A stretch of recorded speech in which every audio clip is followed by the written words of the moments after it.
So, picking up from our previous video where we were talking about vision boarding, it seems like now that we're coming into the new year and individuals have, in theory, watched our video, done their vision boards. Feels like this time around, it feels like a natural flow to then talk about that vision and connecting to intuition in the process of making it real and manifesting it. For the intuition portion of it, like what do you mean by that? Like how does that connect into the vision board part? So much of it comes down to the energy. So in there's two levels to it. One might be going back and editing your vision board, and the other is then connecting to whatever energy that you feel is the thing that helps to build the manifestation. But it like on the first level, you look at your board and maybe you put a dollar figure for the amount of money you want to earn this year.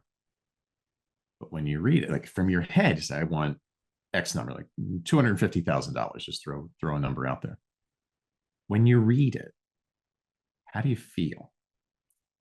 Do you get like a little pit in your stomach, like, oh, how am Yeah. I going to make that happen? Or like, oh, that energy, that reactive energy, the emotional energy is something subconscious saying it's out of alignment with your belief about self. Like either I'm not good enough, I don't know how to make it happen, or maybe it's just a little bit bigger than you've ever dreamed before. Nothing wrong with that.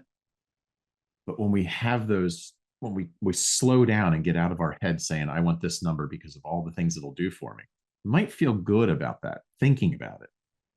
But when we really tap in and sit with the vision and the ideas of it, how do we feel? And what's our intuition tell us? Is that's the energy of making it real. If we have that gut check of like, we will sabotage it. And whether that means we sabotage in the process that we don't reach that pinnacle, or we reach it and then find reasons that we're not good enough to hold it and start knocking ourselves down. So that's this intuitive space of coming into, as best I can say it, is ownership of our experience and noticing how we're showing up when we set our goals. And what I want to make clear here is if you are having that gut reaction to one of the dreams that you put on the board, doesn't mean that you can't achieve it. It's noticing how you might sabotage yourself if you just keep going forward from thinking about it and not engaging the full energy of your body. Can I just raise my hand and say I'm a little guilty of that feeling? Like, right, right. I put a sizable number on a blank check, right? A blank check on a vision board. I was like, you know what? Let's go for this number. And the moment I put that down, that gut reaction is like, holy crap, this is a little, it's a little sizable.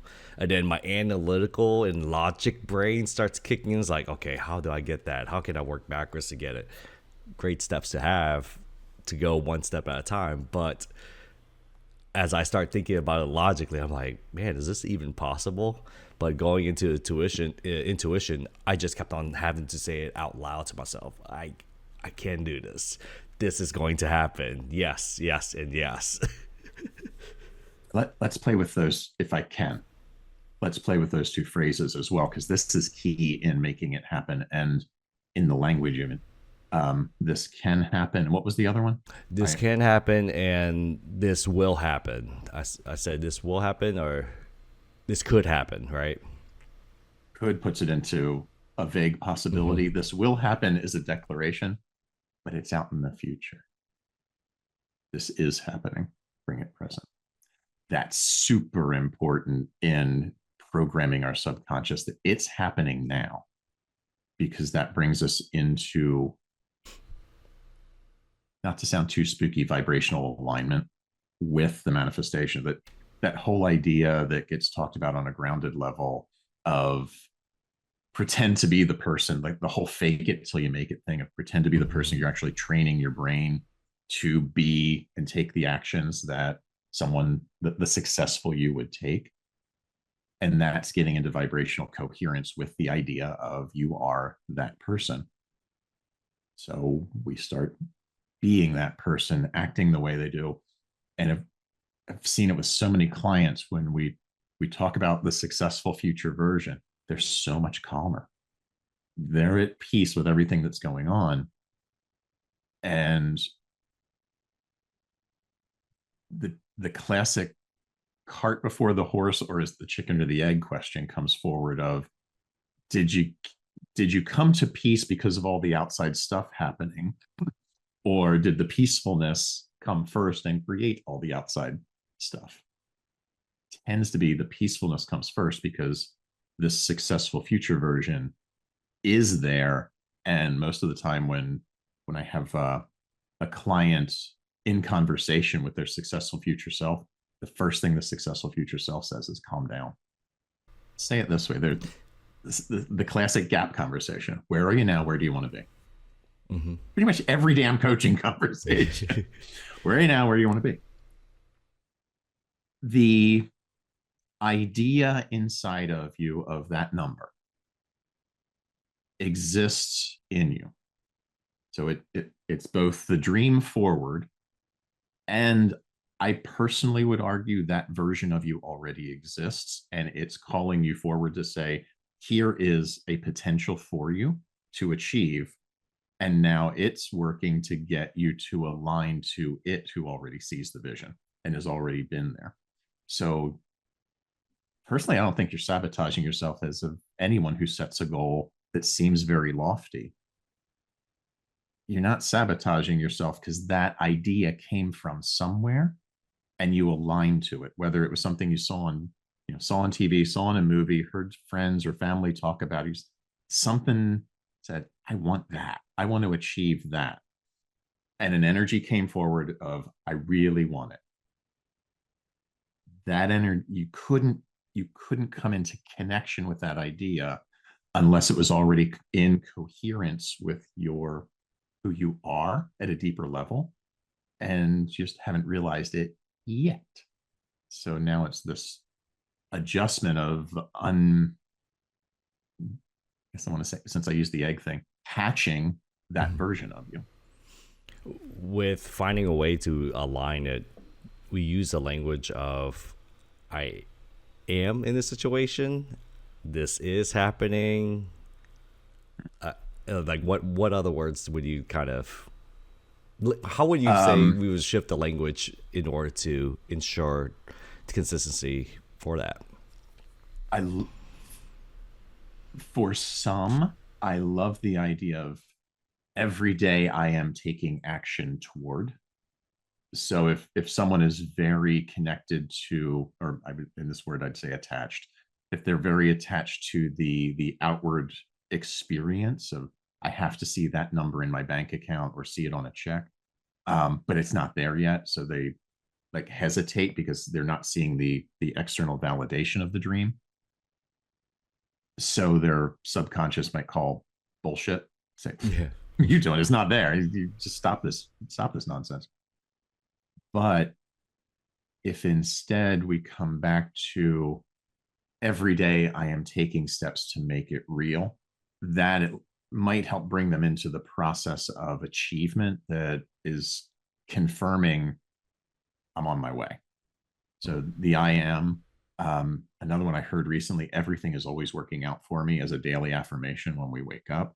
The universe or God or whatever the individual's word is for the all, source, spirit, whatever, that it is working for my best interest. All of things like that of the I am in the moment is so important. When it comes to like grading, like this, having this intuition and just going from the goals and the vision board portion, it's just that stinging feeling that is in the heart. I guess it's like, I call it nervousness, or I call it like a weird floatiness in the chest that kind of makes me very nervous, right? What's your kind of advice when to talk to those individuals who would experience that right away and who has not gotten much practice to think in this way? biggest one is anytime we notice that feeling of it's your old self not sure. Like it's the person you've been up to this point who may or may not be comfortable saying, having doubts about what's possible for you in the future, or I know I've been this person a few times, maybe not wanting to do the work to make it happen. Like, just want to be easy. Come on now. I'm wishing for it, please. And this is, that part of us that says this is going to be a lot of hard work could come forward, because, like, who wants to do work anyway? But we have to put the action in. If you're feeling that little bit of hesitation, check in with it. And that's where the ideas of stillness and calm, of coming to center, rather, and noticing the energy. It's neither good nor bad, just like notice it. And then if we were to do something I do with my hypnotherapy clients, and sometimes with coaching clients, when we talk about, this part of you wants that part of you wants this other thing, this internal conflict, what's the story of that energy? Just tap into it and ask it, what is its purpose for you? What's its purpose for you to notice? What's it trying to call to your attention? Because in parts work, one of the core concepts is our parts are never trying to hold us back. They're never trying to harm us, because they're part of us. They want to see us be successful. But at some point in our journey, they locked in on a job that keeps us safe. And that's their idea of how to keep us safe. So as we dream loftier dreams, this part of us that learned its job maybe when we were 7 or 8 is showing up here in the moment saying, not that you want to do that, because that goes against my job description. And it starts just activating, because it just wants to keep us safe. But when we sit with it and understand it's just trying to be protective, we can then have a dialogue with it and say, I hear you, and I'm not that age anymore. I got this. And when I'm working with a hypnotherapy client, it's about giving that part a new job description and elevating its energy, so it's now in alignment with the person where they are now, to bring that energy forward to help them create the dream, rather than feeling like it's dragging them back. It's just putting them into a pause. And I think taking one of those practices, especially coming into switching my careers in the past, are going through very tough financial times in my life. One of the biggest practices I had was actually writing it down, my actual thoughts, and then reading it out loud. It's a little weird to do, because you feel like a TV show narrator. You're just writing it down and then you're just reading out loud, but you start to find out the kind of language that you are using, and seeing all that resistant and challenging language that prevents you from moving forward. So one of the biggest recommendations that I have for anyone who's trying to practice and get out of this is write down your thoughts.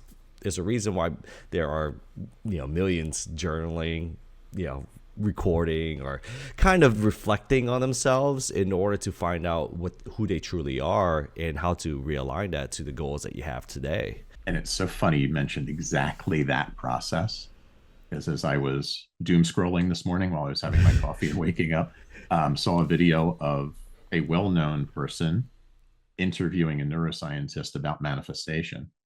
And the neuroscientist laid out that exact, write it down, not typing on a computer, but actually physically writing it, because there's a connection through the hands of the language center of the kinesthetic of writing. And I even saw that in a neuroscience class that I took for coaching a couple of years ago. The person who created that course, a neuroscientist out of Australia, was adamant in the pre-work before the course began to print out the sheets and write your notes down, because it links to the language center in the brain and actually anchors it more. As the person in this interview was saying, once you have it written, read it silently, then read it aloud, and come into that space of feeling it. And he said, you want to engage all of your senses as much as you possibly can, because that's what brings us into the energy and aligns our energy to make it real. This is especially for those individuals who are like, well, that Dan, I want to create a vision board, but I also want to be realistic. I want to be optimistic, but in other words, it's like I also keep it real. And those are Okay. kind of challenges that you find out. It's like, what is that? What is saying How, that bru- is bringing how to your brutal do life? you want me to? How brutal do you want me to be right now? Because I could go really off on this one. Anybody who says they're a realist, one is defining their life as only possible of what they've described and experienced so far in life. That's what's real. Why are you fucking dreaming about something Mm, else that you haven't experienced yet? If you want to say, I'm a realist, my can is this big and that's all it'll ever be. Bullshit. Dreamers change the world. You want to dream big. The problem comes in with the person who says, I'm a realist, is I want to be this small because this is all I can imagine being, rather than the person, you never hit a goal you don't set, or the classic one in coaching, that dream so big it scares you. But what we'll bring to it is this ego self that says, I don't know. What if I miss it? People will laugh at me. Who cares? mhm.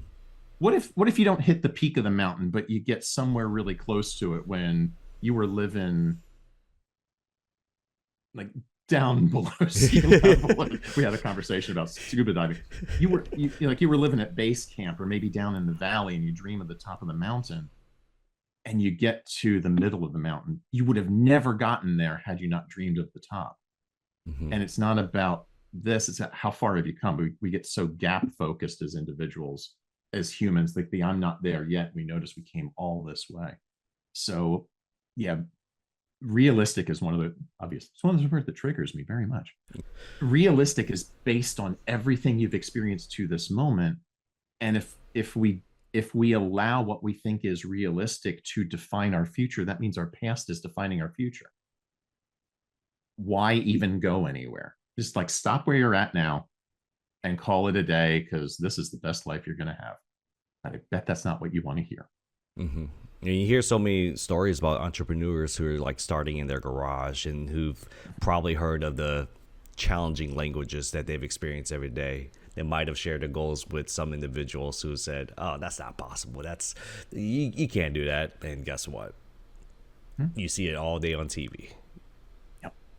I'm reading a bit.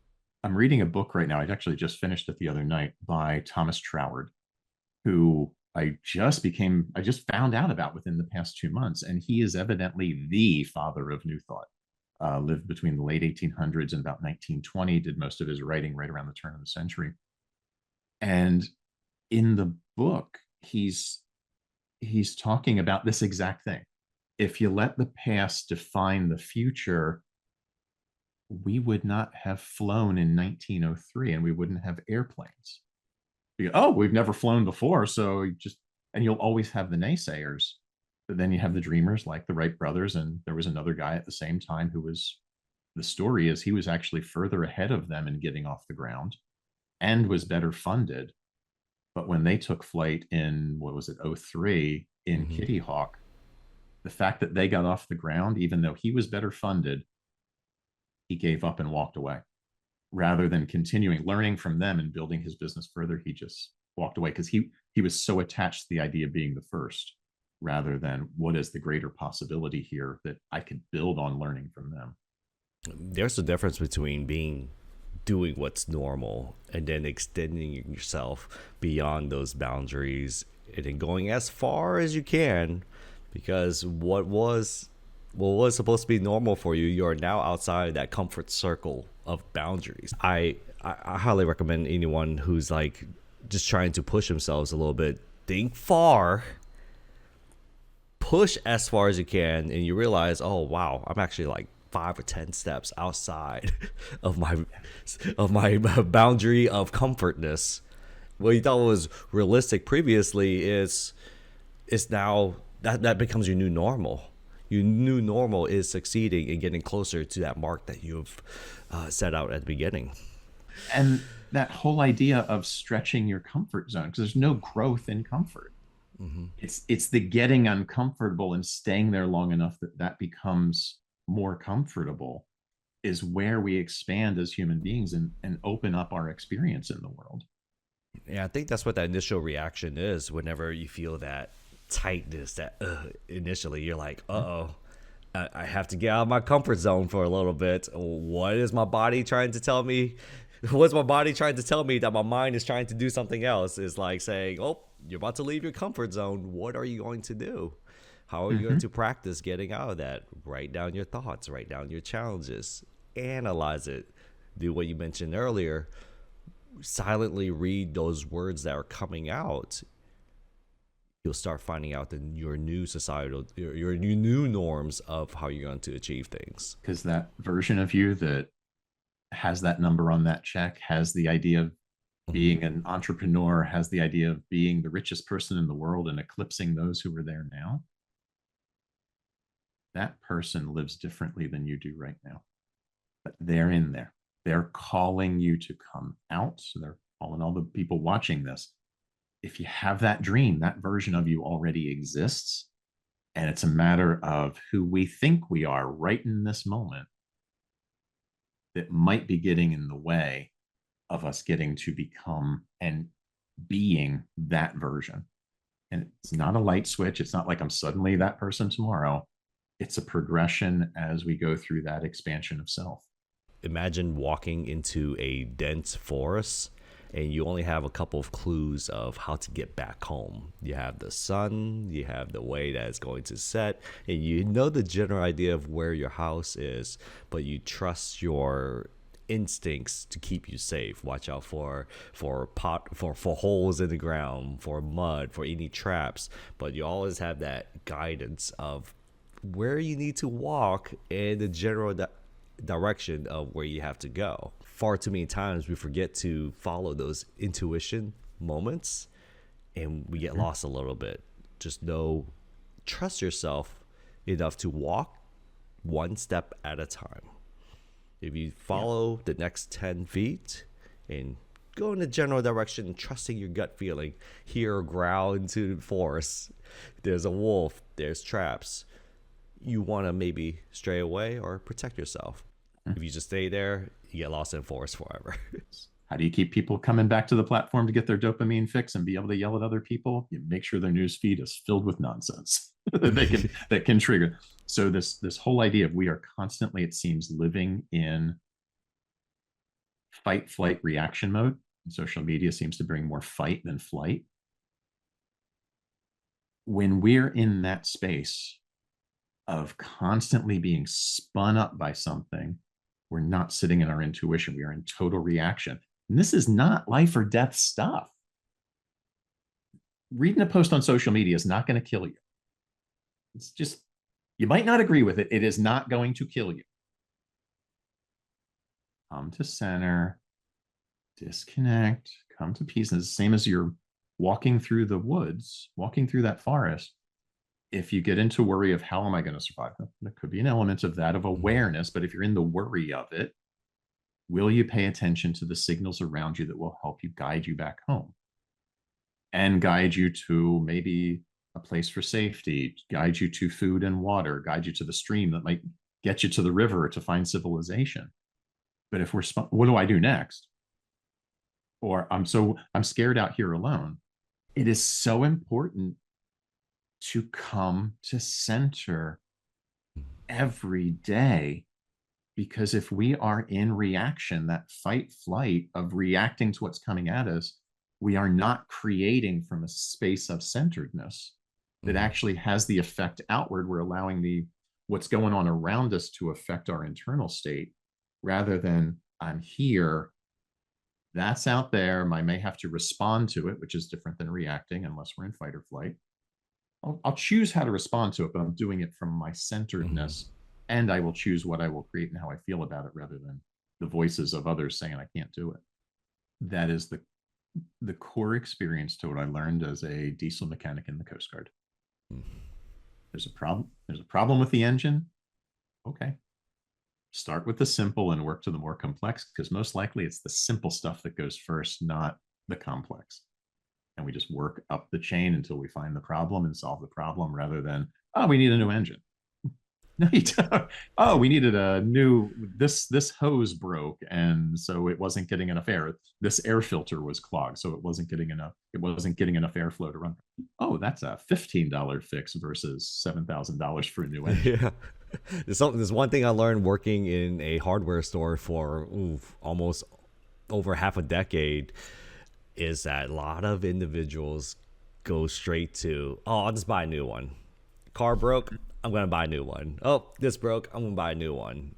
Always trying to find ways to solve those problems. Trusting your intuition in order to see what small part can I upgrade or fix in order to fix this whole appliance. You know, as you said that, something struck me that I hadn't considered before. And I think it ties into humanity's tendency toward a negativity bias. Mm.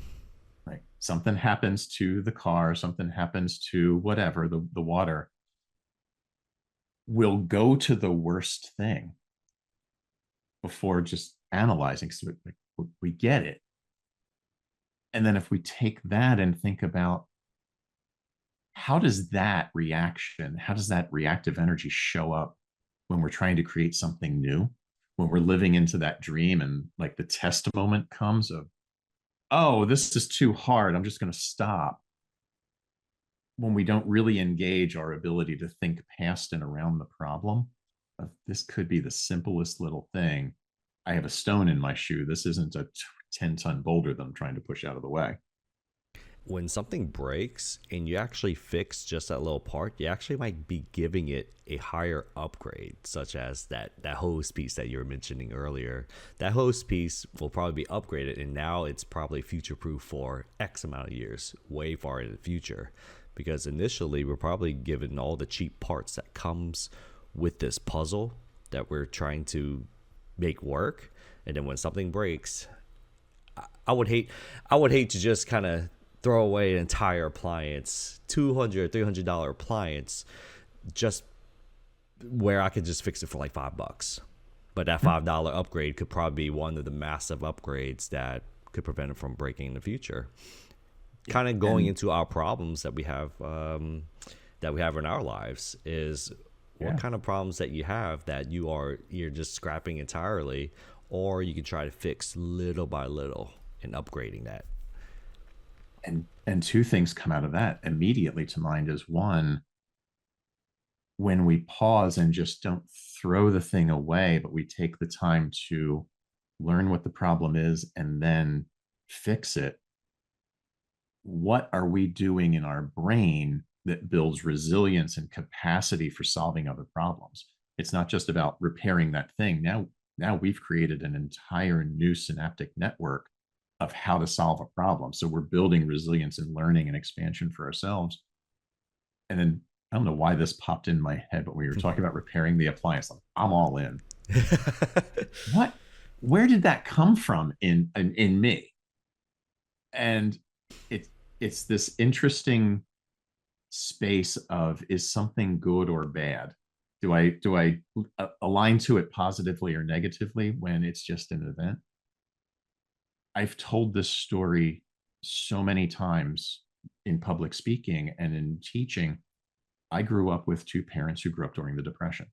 So in their formative years, like a lack mindset was locked into them. Mhm. And even I was born in the mid 60s. So even in the 70s, when there's abundance beyond 1930, they're still in this lack mindset, which on one hand manifested for me in my life as having this lax mindset around money because that's what I experienced. It took me decades to break it. But on the other hand, was this resilience of, if you can fix it, fix it. Don't spend the extra money because there's that lack mindset around money. But at the same time, the other side of that lens is, have the ability to fix it, have the ability to do the skill and have a trade that brought forward maybe that was part of why I became a diesel mechanic in the Coast Guard, Uh-huh. of working with my hands and wanting to do that. So on one hand, I saw it hold me back for many years financially until I realized what it was about, where it was coming from, and that it wasn't true. That was their life. And the other side of, how did that same experience actually benefit me and still benefiting me in my life? We tend to just kind of scrap some ideas that we've had, those goals that you've set up in your vision board, and you're like, oh, it didn't work. I'll just throw it away and then start with something new, without taking it to the distance and fixing those small little problems in small little increments, one step at a time, and improving that process, upgrading that experience. Because if those entrepreneurs that we've known and we see so much on TV just kind of gave up after the first hiccup, they probably wouldn't be where they are today. Especially for even just going to your career today. What small upgrades did you take in order to improve yourself? Your health, your mental health, your relationships. If you just gave up on any of those things just when something goes wrong without taking the time to stay calm, pause for a little bit, who knows what kind of possibilities you'll be missing out on.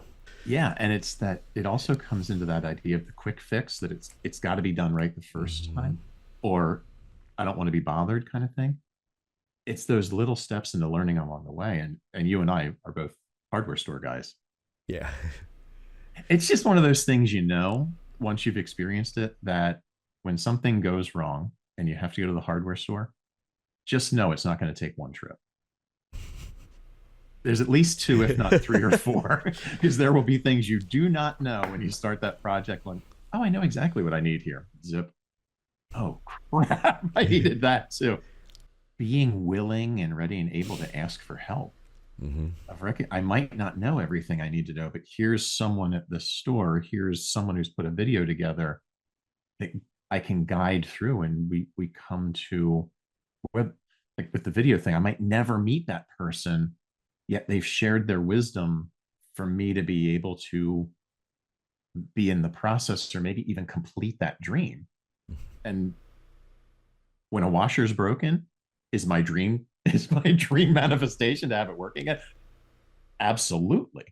We're not just talking about, income levels and jobs and job descriptions and relationships and all these other things. What's the gap? It's broken. I need it to be fixed. My dream of manifestation is now a working washer. And it takes the path of what it is. It's all manifestation. It's all creating and realizing what is not at this time. And for those who are just listening in, this relationship between Dan and myself kind of came from a YouTube video. Actually, it did. And if you think about it, I just trust my intuition. I'm like, you know what? I think I might like this guy. So I actually reached out to Dan to say, hey, I'm studying to get my professional coaching certification, and I need some tips on how to pass this exam. And then we just connected, no strings attached. Thank you very much, Dan. And like that intuition of us just connecting and then going further beyond that call has just been a true blessing. And who knows what kind of connections you'll make by trusting your gut feeling. Because there are other individuals who I've met, they're okay. They're one that you probably don't go further in a relationship with. But when you meet somebody and you just see and feel something, just go with that intuition. Just go with your instincts and make those connections, right? And I felt the same vibe from you when we met. Like there is a connection here in both personality and dedication to the work that we do that was so refreshing, just to be with somebody who I can connect with in that way and have conversations like this. That these intuitive taps that we get are right 99% of the time, if we pay attention to them. But because we're in that spin up of the fight or flight, we're either overthinking it or overfeeling it. So our head or our heart brains are engaged, and our gut, the intuitive brain, is trying to say, hey, but we ignore it because maybe it's a relationship and wow, this person's really attractive. And oh, I want to be, they're famous. I want all these things. I want to be with them. But there's all these warning signs. And then eventually it goes in a direction like, I can't believe I didn't read, can't believe I didn't see all those red flags. Oh, yes, you did. You just ignored them. Or the job thing, and this also then ties back into intention setting. I'll circle around to it. We're in the job and we're getting those taps of there's something toxic in this environment, but I'm making good coin. I've got a title. I'll just buckle down and go through it. And then eventually it just eats us alive like it did me 12 years ago. And I think the lesson that I finally learned was about intention setting, which is kind of where we started the conversation today with focusing forward the vision board connection. When we're in those points where we just want out of the job, we'll look at just get me out of here. And we'll set the intention of just get me out of here. And next job, oh, this looks great. And for 9 months to a year, there's that honeymoon period of this is wonderful. And then all the same stuff starts happening again. And the cycle repeats because the intention set in the action was get me out of here, get me out of the discomfort and the pain. Relief. Short term. Instead, if we can sit in that discomfort and pain a little bit longer and set the, what do I want next? What kind of role, what kind of company do I want to work for? What respect do I want? And start crafting that forward with intention. The next, when we do make that jump, it'll be more sustainable and in alignment with who we really want to be in our intuition, rather than the reaction of just get away from the fire or get away from the frying pan, and we typically end up in the fire. Finding out, like getting out of your situation, not focusing on what you want, because whenever we start focusing on what we need to get out of, your body tends to attract it a little bit more. I don't want bills. What? Guess what? You're gonna get a little bit more bills. I don't want bad health. Guess what? You might get an injury. With the intention of like practicing, finding out what is it that you want, and then working towards it, trying to fix that problem. I think it's important for individuals to like practice, getting that mindset, writing that down, right? You begin to achieve and tend a little bit more for that. But what you shared there of the I don't wants, the I don't want fill in the blank. Mm-hmm. Actually, there's neuroscience and universal laws of manifesting that go with that. And in universal law, it's the law of last experience. That the last thing you hear is what you tend to remember. In neuroscience, it's the reticular activating system of what are you putting into the reticular activating system, which is an attention setting device. It's the science behind you get more of what you focus on. The whole idea with it is the subconscious mind tends not to hear the word not, and then it grabs the last thing it hears. So the classic example is don't think about a pink elephant. Draw your pink elephant right now. And so we focus, we say, I don't want it, but then it comes in because it's what we've put our attention to. Instead, as Dat was saying, state what you do want. I want XYZ, and I am taking the actions every day to achieve it. I am now XYZ, and start putting yourself into that vibrational energy of being that. We start to have like those intuitive moments that we just forget about, and we're like, I should have followed that. The first practice that I personally have for myself is write down what your non-negotiables are. If an individual, let's say if I want to have a relationship, connecting, networking with individuals, if these individuals does this, and this, that's a green flag, that's perfect. However, if they have maybe one or two these main red flags, I would probably distance myself away from this specific individual. And that's my intuition coming in and trusting my gut feeling and saying, hey, you got to move on. Go find relationships that promote a healthy mental mindset for yourself. So far too many times, I don't think we remember like oh yeah, what were my non-negotiables? Yeah, that person's very attractive. No, they're very pretty, they're very good. But there were a couple of things that we've said. Oh yeah, these are the red flags I told myself. If I ever see myself in this situation again, I would probably just kind of take a step back and reevaluate the situation. Yeah, and then that comes back to our personal value statements. Like what drives us and what are our non-negotiables around those values when we come to slowing down and reconnect with who we are, both in this moment and that bigger bigger sense of self of who we truly are.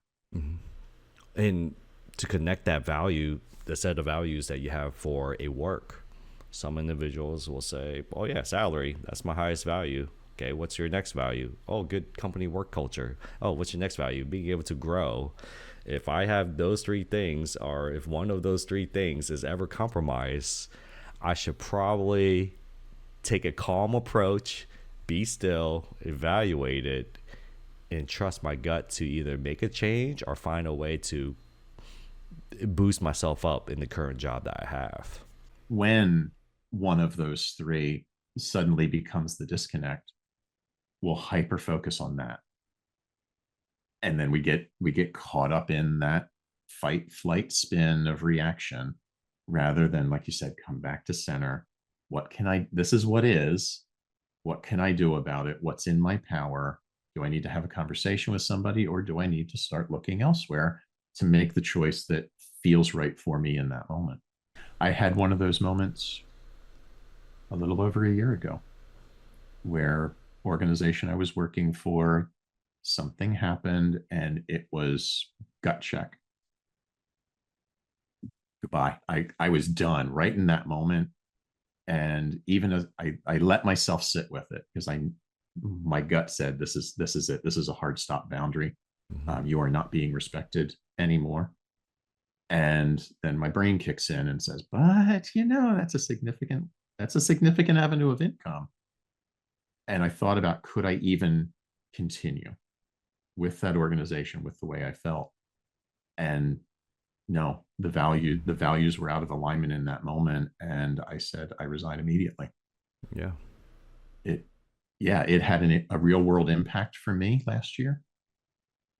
And some might look at it and say, I made the wrong decision. No, I made a decision and then I navigate forward from there. And even just what we've mentioned before, you were trying to justify maybe a portion of that, or maybe for anything that could come out of that relationship with that organization. You set to your values saying that these values are being disrespected, therefore I'm going to make my decision in this moment. Yeah. The classic thing, talk is cheap, came forward. Like I kept hearing how valuable I was and how much I brought to the organization, but when it came time to actually show me that and demonstrate it, they made a different choice that was aligned to their values of the organization. Okay, so peace out, be well, Yeah. wish you the best. And before we start closing up, I want to share this thing. Your story reminded me of the situation that I'm in. I drive a 22-year-old car. I've known for 22 years of how this car is supposed to drive in the normal way it's supposed to drive. When something goes wrong, I trust my gut to say, if I hear a weird sound or if I feel just that slight degree and shift in the steering wheel, something's wrong with the tire, something, whatever it is, that I have to go look at it. I have to go inspect it. It's finding out what you know that is normal, and then you trusting your gut feeling to follow what those value sets are. And I think that's going to be the most powerful thing that you can do is, number one, set your values, and number two, find a way to continuously put it into practice. Yeah. And slow down every day to allow yourself to tap into your inner wisdom, that inner connectedness, that still point that is unaffected by the environment around you. It's amazing. That's where the power is. Yeah. Well, I'm really happy for us to trust our intuitions and continue on with this friendship and relationship that we have, Dan. Like I it's been a am true very blessing. honored. Yeah, truly, I am truly honored. I am so happy that we have these conversations and have the opportunity to share them with others and create that impact through our relationship. Before we close out for today, what would you say is some lasting advice to give to others who are confused about trusting their intuition in anything that they want to do? It goes back to something you said earlier: slow down and take baby steps, and write your notes down, and begin to notice when something taps at you to say, pay attention. What is it asking you to pay attention to? And just give yourself that slow point every day that is for self, not for anybody else. It's your time. Whether it's 5 minutes, whether it's 30 minutes, whatever it is, give yourself that time every day. It is the truly the best gift you can give to yourself, and then allow yourself to receive it. Yeah, I love that. And thanks for your infinite wisdom and for really sharing your stories. I found out that we have a hardware background. We'll probably have to elaborate on that more in our calls. And then just finding out that just because something's broken doesn't mean that you have to throw the entire thing away. Make one small improvement to it. Trust your gut and what that improvement is, and trust that it's going to go along the way. It's usually an easy fix of, if it's broken, duct tape. If it's not moving, WD-40. Hey, that's great right there. Yeah. Well, thanks so much for your time today, and looking forward to the next one. Looking forward to it. Be well. All right.